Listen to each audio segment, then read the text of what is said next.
Hello, everyone. Welcome to another edition of Tackle Talk. This is actually our seventh edition, hosted by the American Museum of Fly Fishing. My name is Jim Schottenham, curator here at the museum, and I have the good fortune of being joined by two very distinguished gentlemen, both of which are members of the National Fishing Lure Collectors Club Hall of Fame. And I introduce to you both Jim Dorr and Ralph Hecht. Gentlemen, thank you very much for joining me today. Thank you for having us. It's a pleasure, and we look forward to a nice discussion. That's great. And Ralph, Jim, thanks. thank you. Thanks both. So just to give a little bit of background, I don't know how many museum people are familiar with the National Fishing Lure Collectors Club. They share part of our museum mission to preserve the history of artifacts and the history of fly fishing, and they do that through documentation and collection of artifacts. And these two gentlemen have done quite a lot in the arena of collecting fly rod lures, which we'll get into more here in a second. But more about the National Fishing Lure Collectors Club started in 1976. So this is their 50th anniversary. And I'm going to preface our webinar today by letting everyone know we're not going to be able to get through everything in one webinar. So we're going to also be providing a part two to this.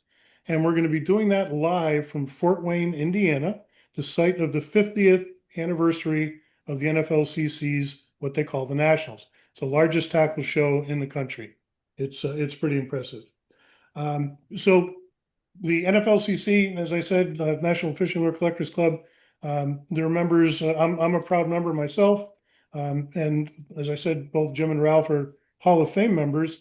Guys, you've been in the club a lot longer than I have, and I know that there's a lot of people that focus in on certain things.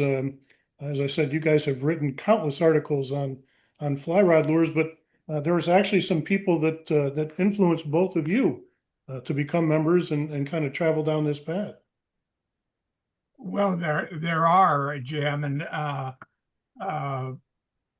one of the great things about the club is that it is not only collectors who have a real interest in collecting the objects, but people who have an interest in the history of the lures themselves, whether they be casting lures or fly rod type lures and flies.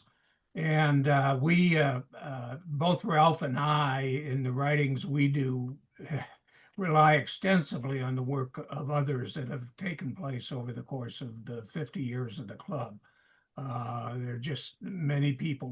We have a monthly, it's actually a quarterly magazine that is put out in which we write articles and other people before us have written articles. And there are people like Jerry Martin, who's been a mentor to both Ralph and I, who have really done a lot of the preliminary research for the kinds of things we'll be talking about here in the webinar. I think you're supposed to chime in with something. Jim, if I may add, is that Jim mentioned Jerry Martin. Jerry Martin had put together a resource of sporting magazines and catalogs that has supplied all of us with unbelievable information about the history and what these companies offered in the early days. And that's available through the NFLCC. It's a tremendous contribution he made that we're still living off of.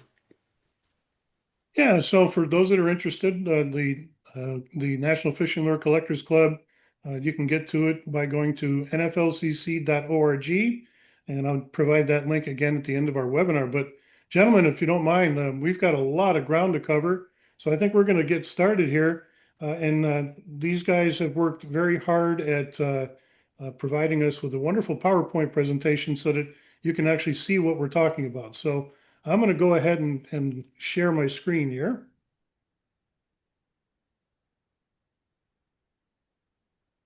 And we're going to start from the beginning. And there we go. So the $1 million question, what is a fly rod lure?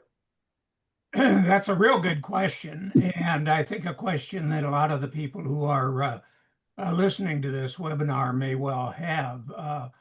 Whenever I think about this subject, excuse me, I think about the line in the famous Supreme Court decision on obscenity. I know it when I see it, and there's a lot of that that applies to the question of what is a fly rod lure. Obviously, every fly is a lure in that it's designed to lure fish to be caught, whether it's a musky size fly or whether it's a size 22 midge, they're lures. And conversely, every lure that you fish with a fly rod is a fly. But in between that, there is the category of fly rod lures, which largely is historical, bending on a period, depending on a period we're going to be talking about today, which we call the golden era of fly rod lures, from roughly the 1900s to the World War II, let's say. And these are fly rod lures that have certain characteristics, as you can see on the slide. First is body composition. They tend to be solid bodies, whether they wood, plastic, metal, composition bodies. They tend to be solid bodies, although there is a category called hair flies, which we will discuss, which because of their bulk and their composition tend also to fall in the fly rod lure category. The length of fly rod lures is roughly anywhere from about half an inch to roughly 2 inches, 2.5 inches. Weight, they're very light, usually about 1 ounce, maybe, or 1/8 of an ounce, I mean. And as you might expect with something intended to be cast with a fly rod, it's going to be pretty light in weight.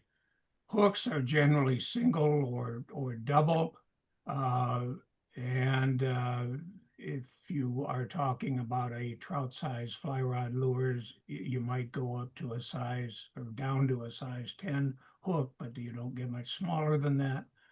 If you get into the bass lures, they're generally in the category of a 2 to a 1/0 size hook. Castability is important. Obviously, if you're fishing with a fly rod, you want to be able to cast it both on your back cast and your forecast. And the way it's treated by the marketing and the literature of the time can help guide you as to whether you're dealing with a fly rod lure or not. But that can be misleading as well, which we'll talk about in a minute. So Jim, something to make note of. I think it's important to let everyone know that modern tackle, you can configure it with a spinning rod, let's say, to be able to use a casting bubble and maybe cast even a fly that would normally require a fly rod. But we're talking in this particular instance about tackle that was used before the Second World War. Spinning tackle wasn't around back then. And we're talking about lures that didn't have enough weight to be able to get them out onto the water using the contemporary casting equipment. So absolutely, that's absolutely correct. And I think it'd be helpful if we launch into the historical background of some of these. But first, let's just talk about some of these characteristics that we've mentioned, and try to use the flies that you see in front of you, or the fly rod lures, to help us decipher what a fly rod lure is. And you'll see here on this slide the question of what am I, a fly, a casting lure, or fly rod lure? From my perspective, and there are a lot of different views on this, but from my perspective, there are two on here that are not fly rod lures, and that's the Jameson you see in the lower right corner, which is size-wise might be considered a fly rod lure, but is really a traditional wet fly that fly fishermen back in the time period we're talking about were used to flying to fishing with. And the one in the upper left corner is the creek chub minnow, is a heavy fly. It's about a half an ounce.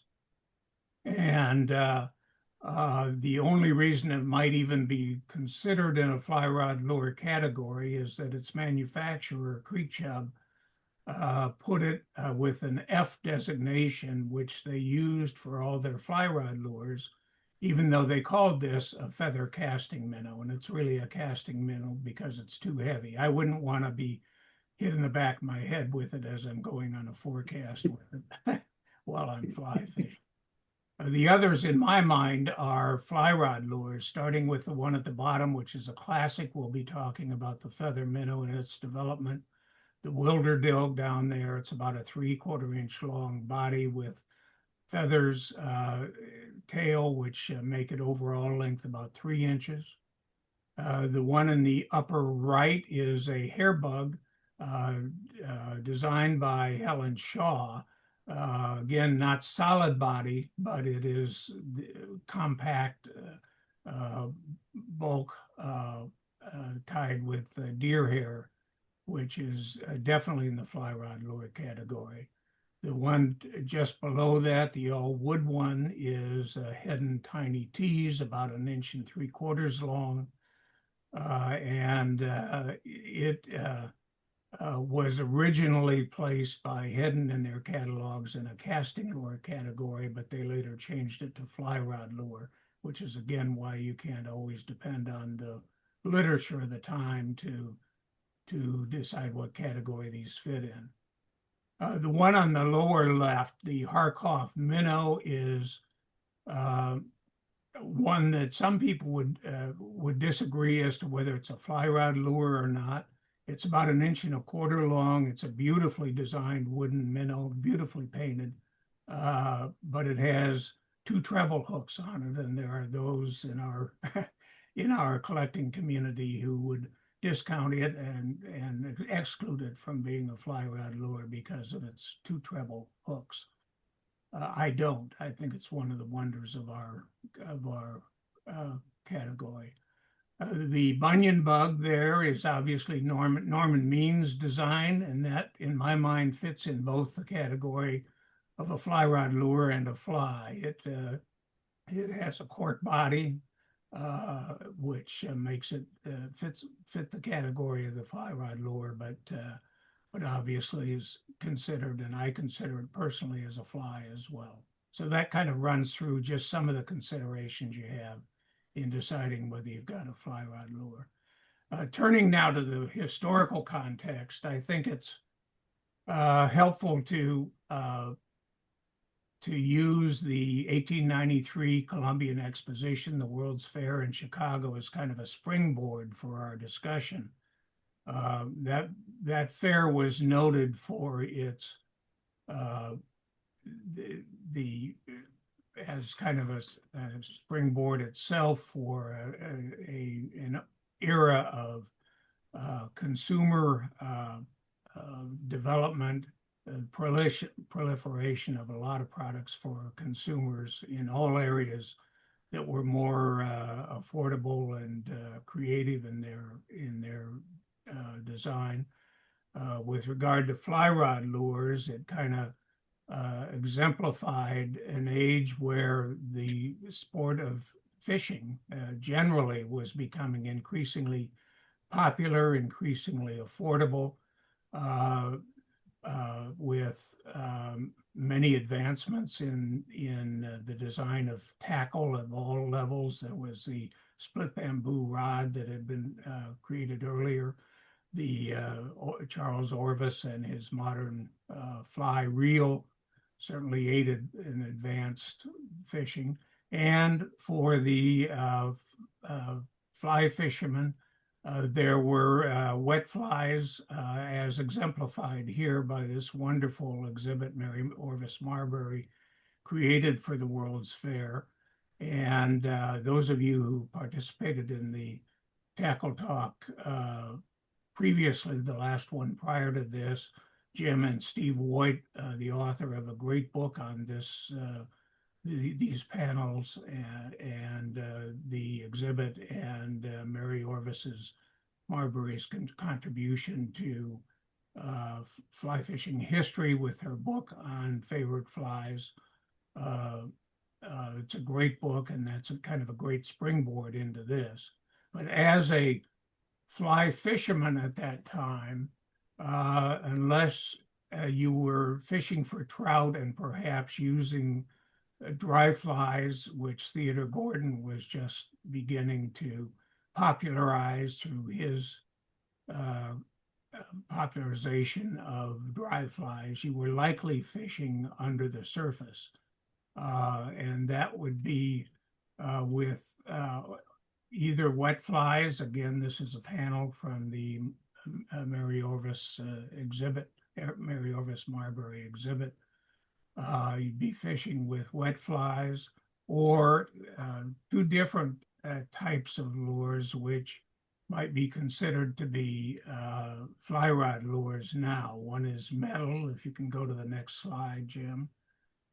From the latter part of the 1800s, there were many manufacturers of metal lures, primarily in upstate New York, who also made lures that might be considered now fly rod lures because of their size, although you can tell just by looking at these beautifully crafted and well done creations, some of them are larger than, again, that I would want to fish with a fly rod lure and have me hit with the back in the back of the head. But they, generally speaking, were these are the smallest size of some of the lures that were created by some of the master craftsmen of metal lures at that time. The other type of lure that might be used by a fly fisherman were rubber lures. Here's an example of soft rubber lures that were created by the Pfluger Company at the time. Those were largely used perhaps with spinners in front, but they were fished subsurface. So in 1983 or 1883, sorry, you're likely to be using a fishing subsurface if you're fishing for any species other than trout, and which were becoming increasingly popular with the sporting public at the time. The fellow who ran the exhibition at the Columbian Exposition, James Henshaw, had written a book in 1881 on the black bass, which had a large effect of popularizing fishing for bass and other than trout at the time. So there were at that time very few indications of the use of a surface lure, other than, as I said, Theodore Gordon starting to popularize the dry fly. There were a few isolated instances in the literature of attempts at dry fly fishing. It's interesting that on the website for the American Museum of Fly Fishing in the warm water section, there is a great article on a fellow, I think it was a letter to the editor in 1873, in which he talks about trying to entice fish to strike his fly just as it landed on the water, because it was so exciting to see them strike it as the fly just landed. But he was doing that before the fly sunk. So he's obviously talking about using a wet fly, but trying to get a surface strike from it. There was a patent by a fellow by the name of Warren, who patented what he called a floating fly, but there was no indication, certainly no examples of that in existence, and no indication that it ever became something that was used popularly, perhaps by he and his friends. So we're coming now to a period, though, that we call the early days of fly rod lure design and creation. And this period up to about the 1920s saw an amazing amount of activity and not only generally in fishing, the creation of wooden plugs, for example, by Hecht and others, but also in the area of fly fishing and the early fly rod lures.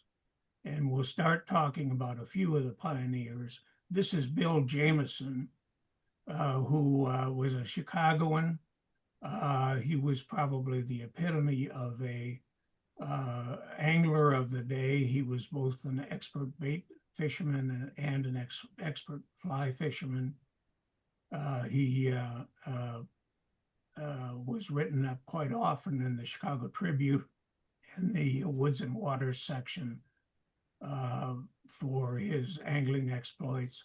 He was also very much a tournament caster. His famous line is that he would rather fish than eat, but he would rather tournament cast than fish. And he was a champion tournament caster, which became very popular, especially in the Chicago area, but elsewhere, San Francisco, among them, following the World's Fair.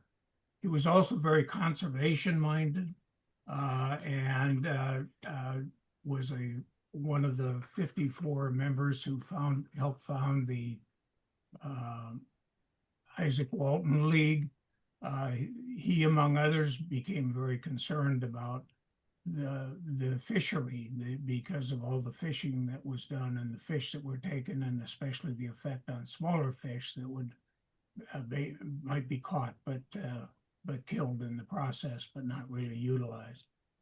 And in 1924, he patented the barbless fly, which you can see here is a fairly simple concept of a hook or a hump on the end of the hook rather than a barb, which he advertised as the hump does the trick to help save the fishing.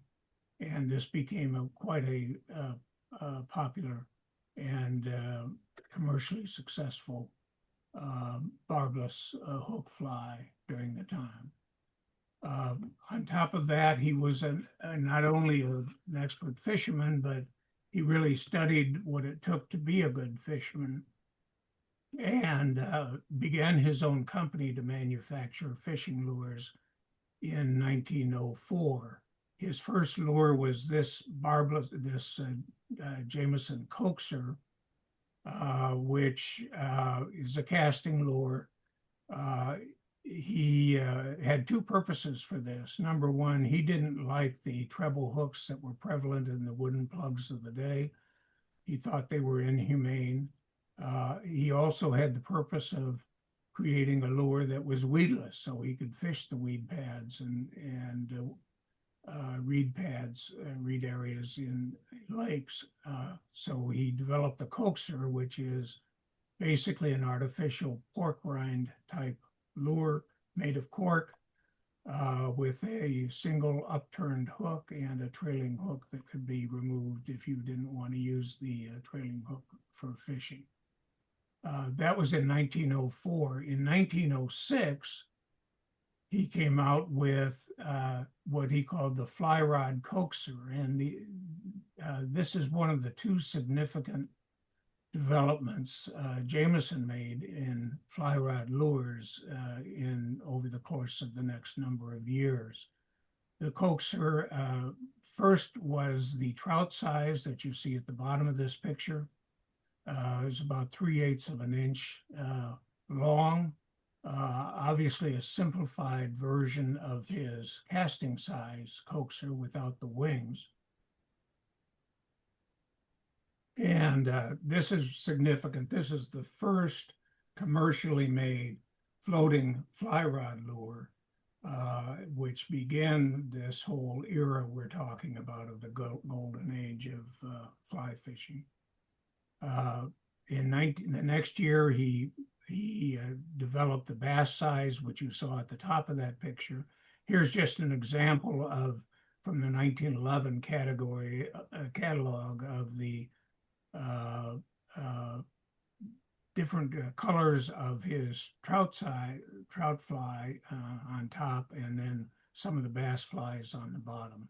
And again, I find it interesting because a lot of the fly rod lures that were developed in subsequent years were oriented toward bass fishing.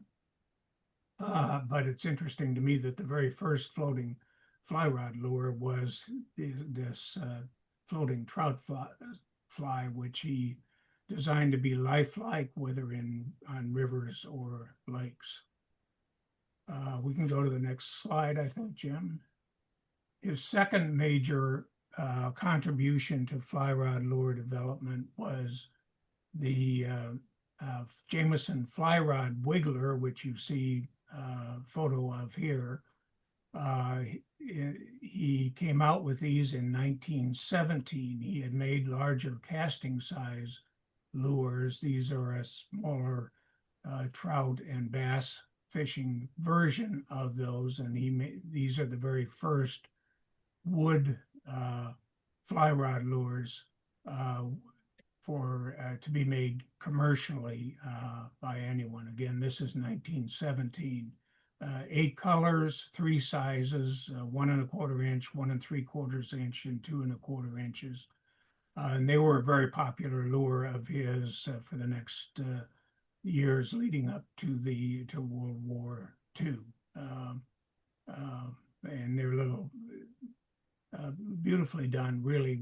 You can't see them, but they have hand-painted gill marks on the underside of the front, which makes them quite intriguing to the collector. So there's details on these, Jim, like you just mentioned, the hand-painted gill marks. And as you've seen from the previous slide and this slide, there's just a vast array of colors that were available to the anglers, no different than you would tie up different colored flies for, say, different lighting conditions, overcast, bright sun, that sort of thing. So these guys, when they were producing these fly rod lures, were very much aware of that and offered, just as I said, over the course, just a dizzying array of colors that were available. Yeah, absolutely. Absolutely. Okay. The next slide, we are changing location, obviously, from the Chicago area to the Belgrade Lakes region in Maine. And a fellow by the name of Lewis Adams was the next to make a contribution to developing these floating fly rod lures. He was a New Yorker, an attorney, and loved fishing in Maine. He was fishing on the Belgrade Lakes on July 4th of 1908. And he was a very hot day. He wasn't having any success, but he noticed a lot of what he called darning needles in the area, which are damselflies, and that bass were coming to the surface to take them, or even leaping out of the surface to take them. And he concocted in his boat what he called quite a mess, using cork and feathers that he had in the boat. And he created what is now known as the Belgrade fly, or the eastern bass bug.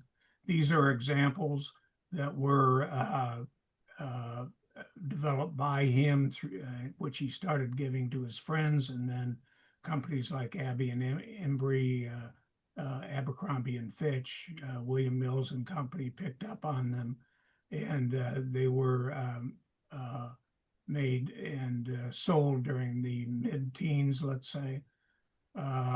They were never standardized, so you have a lot of different tires using a lot of different patterns and techniques. They tended to have widespread wings and not to land upright, and also tended to rotate on the cork because there was nothing to keep from rotating. But he really initiated the first bass bug type fly that we'll see. Then we transition in the next slide to talk about two people who really contributed significantly to the development of fly rod lures in the late teens, mid to late teens and early 20s. This is Will Dilg, a name you may have heard, very much an expert and ardent fisherman, promoter, publisher, writer in many of the magazines, sporting magazines of the late teens and early 20s, and an ardent conservationist. Some may even say strident conservationist. He led the group of 54 people who founded the Isaac Walton League in 1922 and was its first president. He also was successful in lobbying Congress to pass in 1924 the Upper Mississippi River Fish and Wildlife Act, which was one of the first acts of its kind. Very much an important person in the history of fishing and in conservation.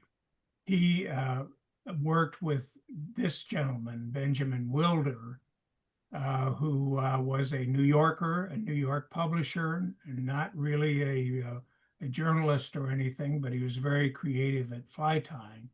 And Wilder would publicize floating fly rod lures at the time as a great new way of fishing for bass and other species. He credited Wilder with innovating and developing the bass bug, but Wilder himself was quick to write in a letter to the editor in Field and Stream in May of 1918 that he saw his first floating fly rod lures in 1911, sorry, when he was given some by Lewis Adams when he was fishing the Belgrade Lakes area in Maine. But Wilder took Adams' bass bugs and improved upon them by changing the shape and also soldering a plate, which you see here in this X-ray, to help stabilize the cork on the lure so they didn't rotate or twist so much. And this may be a good spot really for Ralph Hecht, who's here with us, has done an amazing work over the course of the last years to X-ray lures to ascertain some of their characteristics and their origination. Ralph, do you want to comment on the use of X-rays here? Yeah, what I would like to say is in the early days, like Jim mentioned, of Adams, they used straight hooks with cork-bodied lures, and the body would rotate on the hook, as Jim mentioned, but it wouldn't be very durable. It wouldn't last long. So people start coming up with ideas of how to prevent that. And Wilder had just one of his concepts here with the little brass vertical thing setting up there. It solved the problem. From that, others patented all kinds of different geometries of hooks. And that was basically the birth of the trout and bass bugs. Very durable, different type hooks. Unfortunately, the only way to see these things and what hooks in them is you break them apart or you X-ray them. So this happens to be an X-rayed bass lure that feathered minnow that Jerry Martin had X-rayed, and there you have a very clear view of what the hook and the anti-twist mechanism is. So it's a fascinating way to study the early history and identify some lures by the hook type, as who made them, and even date them. So it's just a fun sidelight of this hobby that a few of us delve into. Ralph, I have to say that you were probably the most prolific when it comes to producing X-rays of these in an effort to, number one, as you pointed out, not destroy a lure in an effort to identify it, but of course to preserve it. You've done countless X-rays to help fellow collectors identify the maker of some of the baits that they have. Would you even venture a guess as to how many X-rays you've taken of these lures? It's approaching, Jim, it's approaching 5,000, and I'm willing to share these results with anybody. They've been, images have been part of our presentations with Jerry Martin and Jim Dorr, and just to add a little more information to the lure and help collectors. So I'm free to tell people how to do it, and give them the results, and my hope is that they start X-raying them so I don't have to do it. So. Well, we all applaud you for what you've done for the collecting community and for preserving the history by not having to destroy them. So kudos. Thank you, Well, brother. you're quite welcome. Thank you, Jim. Yeah. Here we have Will Dilg fished the Mississippi River, the upper Mississippi. As I said, he was responsible for the Congress approving the wildlife refuge. He had a bass boat there. He brought a lot of the anglers of the day there to fish with him, and all of them worked here during the mid-teens to perfect, if you will, the bass bug based on what Adams had done and Wilder had done. Will Dilg in about 1917 decided that there were all these patterns proliferating, but they weren't standardized in any way. So he called a meeting in Chicago of a number of his angler friends, and they standardized 12 colors or patterns of these, which became the basis for a lot of the bass bug and lures going forward from there. And really it was an important meeting. We don't have good records of it as to who attended, but again, the patterns they chose became the standard for further development, further patterns as well to be developed. They named these patterns after their fishing buddies. So there's a Dilg's Gem, there's a Wilder's Fancy. There are other things. One of the people we're sure who was there is the fellow you see casting here with Bill Jameson again. The one in the foreground, the fellow with the sailor's hat, is Cal McCarthy. And Cal McCarthy himself was a famous caster. Dilg said he was the best he had ever seen with a rod and reel. But he also fashioned what became probably the most enduring version of this, what he called the Calmac bug. And you see a copy of that here on Cal McCarthy's card. He tied and sold them, advertised them, but it was very much a cottage industry kind of thing.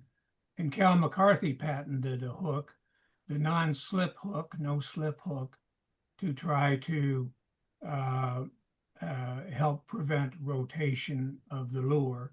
You can see at the bottom of this card, Will Dilg gave a testimonial, which was pretty typical of the day. It is hard to believe that any lure will ever be invented that is in every way more satisfactory. Certain it is that nothing will give the angler more sensations. So this was the feeling of the day that Will Dilg did a lot to promote about the sensations, the great wonderful feeling of having a bass or a trout or any fish strike a floating fly rod lure. We're going to deviate here to this gentleman who also has a part of this history of the bass bug. This is Ernest Peckinpah, who is from Tennessee. And Peckinpah began a company which became one of the largest manufacturers and manufactured probably the most different varieties of fly rod lures throughout the 20s and 30s. Peckinpah made the statement that he was the first to develop a bass bug. In 1907, he began experimenting with one on the White River in Arkansas, and so there's a little bit of a conflict in the literature as to who developed it. And if you read Maclean's, for example, Maclean's will say that the bass bug was developed by Peckinpah, but Peckinpah himself acknowledged that he really set that aside for a number of years. He came out with what was called the night bug in 1917, which you see here, which has similarities to the Mississippi River bass bug, but also significant differences. And Peckinpah was later to claim that Wilder had used his bugs in order to develop his variation on the bass bug. But Wilder himself in his writings back in the time in 1918 would have challenged that, I'm sure, because he based his work on what Lewis Adams had done in Maine. Another early pioneer of the bass bug that must be mentioned is Harry Hayes from Indiana. He came out with his bass bug in 1919, and with two innovations. One you can see on the front, it's a slanted face, which he designed to ease liftoff of the bug. But also it made quite a fuss when fishing, and we'll see later that making a fuss became very important in the fly rod lure types to be developed. And then Harry Hayes also tried to deal with the problem of rotation and landing upright by soldering a metal plate horizontally to the bottom of the hook. You can see it a little bit in the picture here at the bottom of the bass bug. So he again was one of the innovators, early innovators during this period of early development of the bass bug. Switch now to another type of fly rod lure, which was developed by Wilder, and there's certainly no really conflict about the fact that Wilder was the one to pioneer this.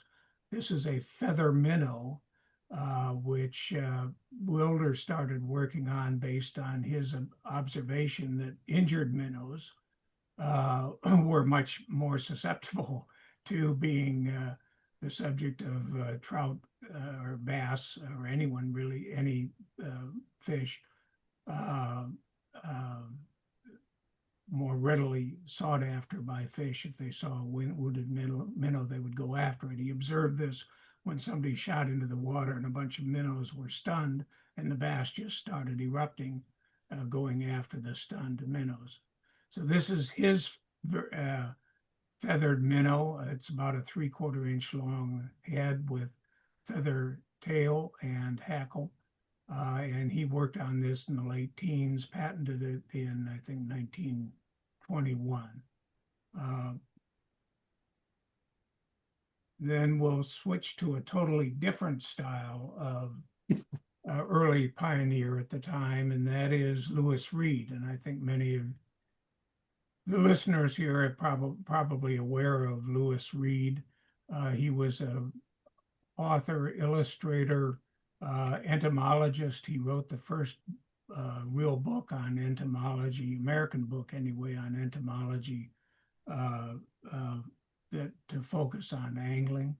In 1913, he came out with his nature lures, solid cork lures, which he designed to be as realistic as possible and mimic nature. And these are magnificent works of art themselves.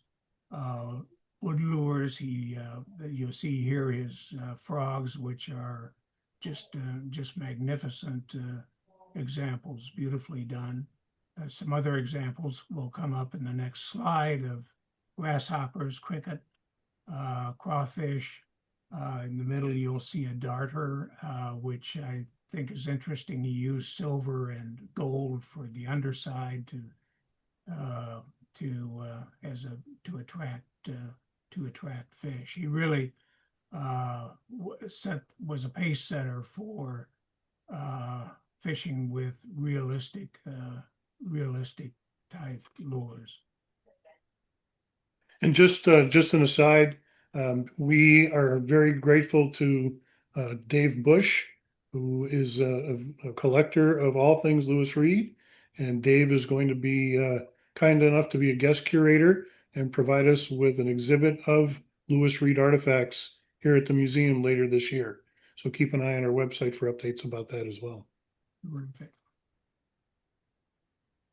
Now we'll kind of switch to what we call the golden age of fly rod lures, the period from around 1920 to World War II. With the exception of Jameson, most of the people we've talked about here, especially in the early stages, it was a cottage industry, fishermen developing their variations on fly rod lures. and perhaps advertising and selling them, but it was very much a cottage industry. With the popularity of these lures spread by Will Dilg and others, the more major manufacturers began to get involved, and we have an era where fly rod lures proliferated, both in terms of the number of manufacturers, the types, and obviously their popularity. First, we have the South Bend Company, which in 1921 produced its Calmac lure. Cal McCarthy passed away in 1921 of heart disease at the young age of 43. And he, before he died, gave the rights to his Calmac bug to South Bend. And again, South Bend came out with these in 1921, continued with them into the 50s, very popular and widely used bass bug. You'll notice on these cards that they refer to the McCarthy patent being used to help prevent rotation. But here, Ralph, again, you may have some comments to make about the results of your X-raying of the Calmac bugs. And what's nice is by X-ray, you can tell that these are one made by South Bend with the Hennings hook. Hennings was the inventor of the hook. And but also too, I want to make a point here is that the standardization of colors, most big manufacturers adopted these colors and made them color patterns and made them on their products. And that was to me very important because now anglers could get their favorite pattern from different makers, and even some of the makers that might be more regionally in their area, they're sold locally as opposed to those that aren't. It was the days before the internet. So I think really that the durability, the standardization of patterns really did a lot to the exfoliation of these type of lures, and especially all the companies that got into it. And there were a lot of companies that got into it. Over 50 different companies made bass bugs over the course of the next 20 or so years. You see here examples of some of them, a lot of variations on the theme, but again, a very popular lure. The next slide will show what are my personal favorites, which are the head and bass bugs, which came out in 1924. In the 12 patterns that had been standardized from that meeting had in Chicago in about 1917 that Will Dilg headed up. And these 12 patterns for the bass size, 6 patterns for the trout size. These are just little works of art. You see the one that's orange and black, and the kind of the left-hand center here is the Wilder's Fancy pattern.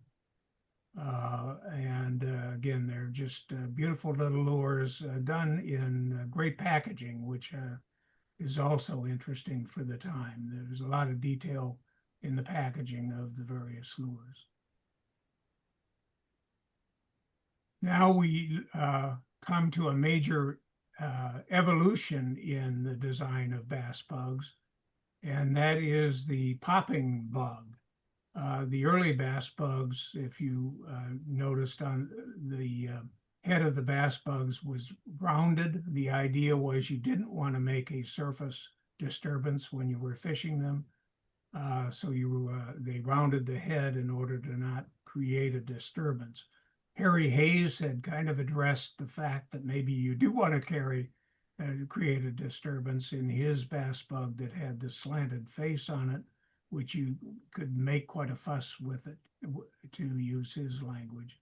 But the first real popping bug was made by Creek Chub in 1927, and you see it here, and with the concave face, so that you could really pop the bug, you could create the noise and the surface disturbance. That was a real innovation. Others came out with their own variations on poppers. This is the peck and paw popper, which you see with the horizontally horizontal V-shaped popping head, and many other poppers along the way of different styles and sizes. And if you want to know whether today, if you use a fly rod lure, I'm going to hold up here, if you can see it, a popper that I'm going to be fishing with in about 2 months. That is a great smallmouth lure.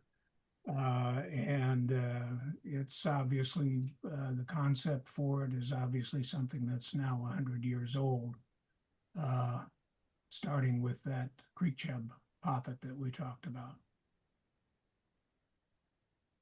I come back here to the feather minnow. This is the Wilder feather minnow. The major manufacturers also became involved with making the feather minnow. And you'll see here in the next slide, in 1921, Hedden, South Bend, and Hayes came out, each with their own versions of the feather minnow. That was followed thereafter by, again, a number of different companies. Over 30 different companies made feather minnows over the course, again, of the next 20 or 30 years. Probably the most well-known is the Hedden lure, which got the name Hedden Wilderdilg feather minnow. You have to can't wonder too much about where that name came from. They named their 12 bass-size feather minnows for famous fishermen of the day, slightly different naming than the original bass bug names. And they provided photographs of each of the fishermen for whom they were named, except for one. And if you look at the red one in the right-hand side, kind of middle of this ad, that's the Gifford pincho, and it's sitting right below the Zane Grey bass bug, and I'm sure you're familiar with Zane Grey. But Gifford Pinchot himself is very well known. Obviously, he was the father of the U.S. Forest Service, twice governor of Pennsylvania, and no one knows quite why his picture was not there. I speculate it's because he was running for governor, and unlike politicians of today, didn't want his face associated with marketing materials, but that's just a guess on my part. The Hedden Wilderdilgs were provided in these picture boxes, portrait boxes, which are highly desired by collectors. These are all 12 of the feather minnows, again, Hedden, with the portraits of the people after whom they were named, except for the Gifford Pinchot.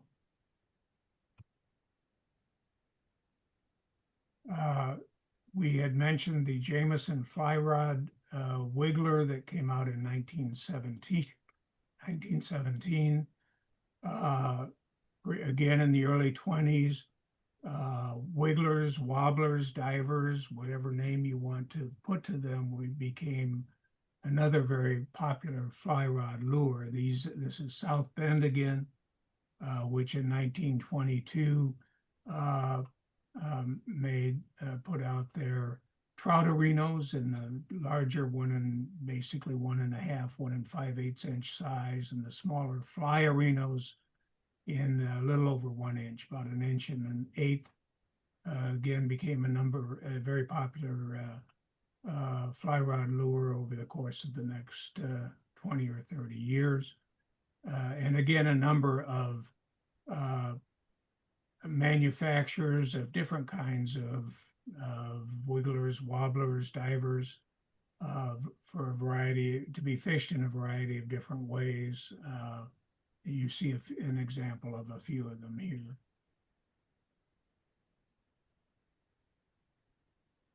Realistics were also, nature lures also were a very popular form of fly rod lure during this time period. Obviously, Lewis Reed with his nature lures was the grandfather of all of this, or father. These are Palmer's grasshoppers, which were made in California. We start to broaden the geographic range of manufacturers of these products. These were first introduced in 1919, and again followed by a wide variety of there are about 80 manufacturers of different realistic type lures over the course of again this golden era that we're talking about. You see a few of them here. Some of them designed to be very realistic. Others were more representative, but again, a wide choice, wide variety. Included among them were Colorado moths, which are among the most interesting, I think. Made of plastic, very light. There were 9 different sizes. You see all 9 represented here. Total of 45 different patterns, all based on natural moths. You can see some of the different patterns here. I would expect these were probably pretty difficult to fish, especially the bigger ones. They were very light. There's probably a lot of wind resistance while casting, I would guess. So they may not have been the best for actual practical fishing purposes, but they're certainly beautiful lures. Another person from the early 30s, basically throughout the Depression era, who was a tremendous carver, Charles Kellman from Detroit. And he basically made his living during the 30s, during the Depression era, by hand carving and painting lures. He had over 100 different lure types. This is from a sample case of his. And one side of the sample case, you can see the wide variety of types. And again, he did this all on his own. Others might use other folks to help them with their products, but these are all carved by Louis Kellman. Again, wide variety of, you see frogs, minnows, etc. This is the other side of that sample case. You can see the different size grubs, for example, primarily wood lures. My favorite is the one at the lower right that you see there, which is a leaf, and then trailing from the leaf is a wooden fly that's attached to the leaf by a tippet, basically. And so it could be made to look like the fly was an insect trying to reach the safety of a leaf and hopefully entice the fish in that fashion. Another carver from the time who became famous over decades, really, is Bud Stewart, who started, another Michigander, who started carving his own lures at the age of 15 in the late 20s.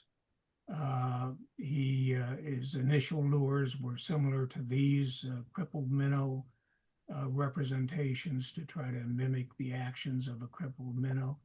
Very nicely done, intricate patterns. And then we go now to the hair fly sector here. And again, these are not solid body lures in the way we came to think of fly rod lures, but the way they're tied with the bulk and the density with which they're tied are considered in the fly rod lure category. The first such were Tuttle's devil bugs from New York, first introduced in 1917. And then there are a number of different patterns after that throughout the history of the Tuttle Company, again, during this time period. Jim, if I could add in one thing about Tuttle, about 1921-22, he was making 50,000 of his Tuttle bugs, devil bugs, which for that time is amazing to be making and selling that many bugs. I found it a fascinating item. Yeah, terrific. You can see here the attempts at mouse patterns. This is a Schaaf's fly rod mouse introduced in 1930 from Schaaf Tackle Company in the state of Washington. You can see how the attempt at being a realistic mouse, these are really terrific creations. If anybody mouses for brown trout these days, you know you use something that nowhere near looks like a mouse. It's just designed to create the surface disturbance at night. But here we have really a great attempt at making a realistic looking mouse. And again, with the hair bug patterns, there were really over 200 different makers of these, from the larger companies to smaller mom and pop operations. A lot of different colors, different styles. They're terrific to collect and beautiful to look at. There are also some tires of the fly rod lures, the hair fly fly rod lures, hair bug fly rod lures that are known today. These are messenger flies, and I'm sure we have people who are watching who are familiar with the flies tied by messengers. Joe Messenger Sr. started tying in 1922. He was the inventor of the irresistible fly, which you see at the bottom center of the picture. But his frogs, bucktail frog that you see on the left, or his bucktail popper that you see on the right, or the night hummer, are designs that are made today.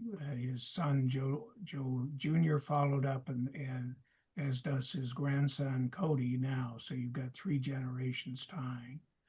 And then we have here Helen Shaw flies. Helen, before she married Herman Kessler and moved to New York, tied flies for Arcade in Sheboygan, Wisconsin in the 30s, basically. And her bass flies, such as we see here, are beautifully tied.